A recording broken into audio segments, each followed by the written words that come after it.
Everyone welcome to another video. और ये video में मैं आपके साथ बात करने वाला हूँ हमारा जो एनएमसी बिल है उससे रिलेटेड और मैनेजमेंट कोटे से रिलेटेड मैं बात करूँगा। सबसे पहले तो अब अगर आप लोगों को अभी तक पता नहीं होगा, मद्रास हाई कोर्ट में जो पिटीशन फाइल हुई है अगेंस्ट एनएमसी, हमारा जो नेशनल मेडिकल कमीशन जो है उसके अगेंस्ट ईपीएसआई जो है, education promotion society of India, एक नोडल एजेंसी है, उन्होंने पिटीशन फाइल की है अगेंस्ट द एनएमसी बिल, जो कि हमारा 50% सीट गवर्नमेंट कोटक के थ्रू अलॉट होंगी, उसके उसके अगेंस्ट उन लोगों ने पिटीशन फाइल की। अगर आप लोगों को नहीं पता होगा तो चैनल पे 2-3 वीडियोस ऑलरेडी अपलोडेड है, उससे रिलेटेड कौन सा आर्टिकल उन्होंने मेंशन किया है उसमें, वो सब अगर वो नहीं देखोगे तो पहले वो देख लो आप लोग। इसमें तो हम लोग मेनली मैनेजमेंट कोटा की मैं आपसे बात करूँगा। मैनेजमेंट कोटा और मैनेजमेंट कोटा से रिलेटेड वर्ड एक डोनेशन होता है। सबसे पहले मैनेजमेंट कोटा की मैं बात करूँ, मैनेजमेंट कोटे में एडमिशन कैसे मिलता है तो एकदम साफ़ है। मैंने इसके पहले काफ़ी वीडियोस बनाया है, उसके ऊपर 2 वीडियोस ऑलरेडी अपलोडेड चैनल पे जिसमें इन डिटेल बात किया हूँ। मैनेजमेंट कोटा जो होता है इसमें स्टूडेंट को सिर्फ क्वालिफाइंग मार्क्स के ऊपर आना पड़ता है और क्वालिफाइंग मार्क्स अराउंड 140 रहेंगे। अगर कोई स्टूडेंट जिसको 720 में से 140 प्लस आते तो वो स्टूडेंट नीट क्वालिफाई करता है। और दिस अगर आपने नीट क्वालिफाई किया तो आप एलिजिबल हैं मैनेजमेंट कोटा के लिए।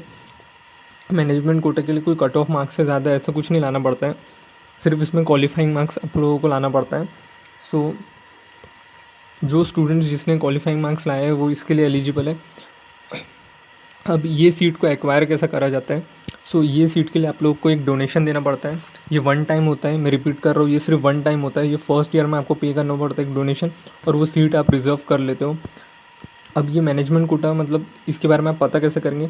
हर कॉलेज, जितने भी प्राइवेट कॉलेजेस हैं, सिर्फ प्राइवेट कॉलेजेस, यहाँ पे अगर सपोज़ 100 सीट्स हैं तो जो हमारा एमसीआई था पहले या एनएमसी है, ये 15 सीट्स इसमें से मैनेजमेंट कोटा को देता है।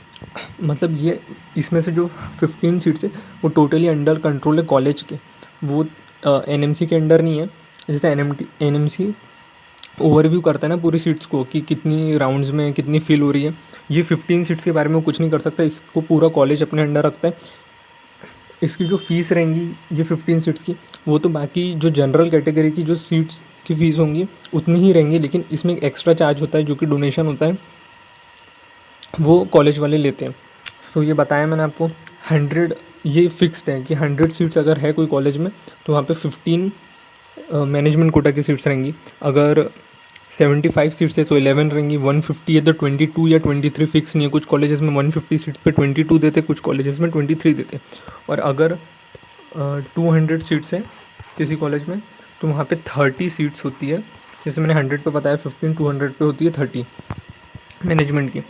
लेकिन अभी एनएमसी के जो नया बिल है हमारा, जिसमें 50% सीट्स गवर्नमेंट फीस पे अलॉट होंगी, उसके बाद अब ये देखना पड़ेगा कि जो अब बची हुई 50% सीट्स है वो टोटल कितनी रहती है, और उस पर मैनेजमेंट सीट डिसाइड होती है, या टोटल जो पहले था। जैसे कोई कॉलेज में 100 सीट है, अब इसमें से 50 सीट्स अलॉट होंगी ऑन द बेसिस ऑफ, दोनों on the basis of merit होंगी। लेकिन ये जो 50 होंगी, टॉप वाली 50 वो गवर्नमेंट फ़ीस के ऊपर अलॉट होंगी, और बाकी की जो होंगी प्राइवेट में जो फ़ीस वो कॉलेज की रहेंगी उस पर अलॉट होंगी। अब ये 50 में से मैनेजमेंट सीट को डिसाइड होगा कि जो टोटल इंटेक कैपेसिटी है उसी के बेसिस पर रहेगा। अगर टोटल इंटेक कैपेसिटी इस पर रहा तो वो 15 सीट्स रहेंगी। मतलब अगर 100 में से देखा जाए तो, अगर आप लोगों को समझ में आया होगा, जैसे 100 का 50% 50 हुआ, वो 50% पे गवर्नमेंट की फ़ीस लगेंगी, और बची हुई 50 तो वो प्राइवेट कॉलेज की है। अब ये जो बची हुई 50 है इसमें से मैनेजमेंट सीट रहेंगी। ये ऐसा होता, या तो फिर 100 पे जो टोटल इंटेक है उसमें से 15, क्योंकि अभी इस पर क्लियर का कोई डिस्टिंक्शन नहीं। क्योंकि मैं ऐसा क्यों बोल रहा हूँ, क्योंकि ये साफ़ हो चुका है अब कि जो बचे हुए स्टूडेंट्स हैं उनके ऊपर जो फ़ीस का बर्डन है वो आने वाला है, वो 50 सीट्स का जो उनका लॉस हो रहा है उस पर। ये साफ 2 से 3 बार मद्रास हाई कोर्ट में बोल दिया गया है थ्रू प्राइवेट कॉलेजेस की जो रिस्पेक्टेड वो है, उन्होंने 2 से 3 बार ये चीज़ रिपीट कर दी है कि जो दूसरे स्टूडेंट्स हैं उनके ऊपर ये फ़ीस का बर्डन आएगा। कॉलेज इसकी मतलब कॉलेज लॉस सफ़र नहीं करने वाले, वो स्टूडेंट से वो उतना अर्न कर लेंगे जितना उनको लॉस हो रहा है। तो मैनेजमेंट सीट का आप लोगों को पता होगा बहुत ज़्यादा उनको फ़ायदा होता है। बीएमएस का मैं एक रफली बताता हूँ जो जितना मुझे पता है बीएमएस कॉलेजेस का। अगर एक अच्छा कॉलेज है जो सिटी में है, जिसकी रैंकिंग थोड़ी अच्छी है, वही 25 लाख प्लस आपको चार्ज करता है मैनेजमेंट सीट के। 25 लाख प्लस मैं बोल रहा हूँ एक सीट की, सिर्फ वन टाइम आपको देना पड़ता है, जितना मुझे पता है मैनेजमेंट सीट का। अब एमबीबीएस में आप इसका डबल कर लो, डबल से ज़्यादा मैं बोलूँगा 55 लाख एक अच्छे कॉलेज के, प्लस एक वन टाइम जो आपका वो रहेगा आपको मैनेजमेंट सीट एक्वायर करने। और एमबीबीएस की सीट तो इतनी जल्दी मिलने भी नहीं वाली मैनेजमेंट की भी, क्योंकि बीएमएस में इतना उसके लिए वो होता है।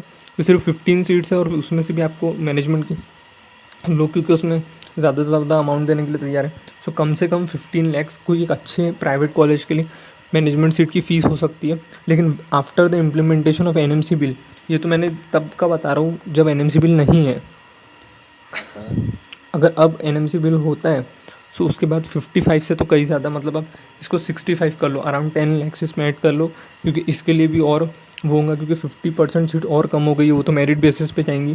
जिन लोगों के मार्क्स नहीं आते वही मैनेजमेंट कोटा में जाते हैं, सो इसलिए और ज़्यादा अराउंड 65 या उससे भी ज़्यादा हो सकती है। सो ये वीडियो के लिए इतने मेरे को यही बताना था कि मैनेजमेंट कोटा पे इस पर क्या इम्पैक्ट होने वाला है। और मिलता हूँ नेक्स्ट वीडियो में। वीडियो पसंद आएगा वीडियो को लाइक करना और अपने दोस्तों के साथ भी शेयर करना जो मैनेजमेंट कोटे में इंटरेस्टेड है वो लोग के साथ।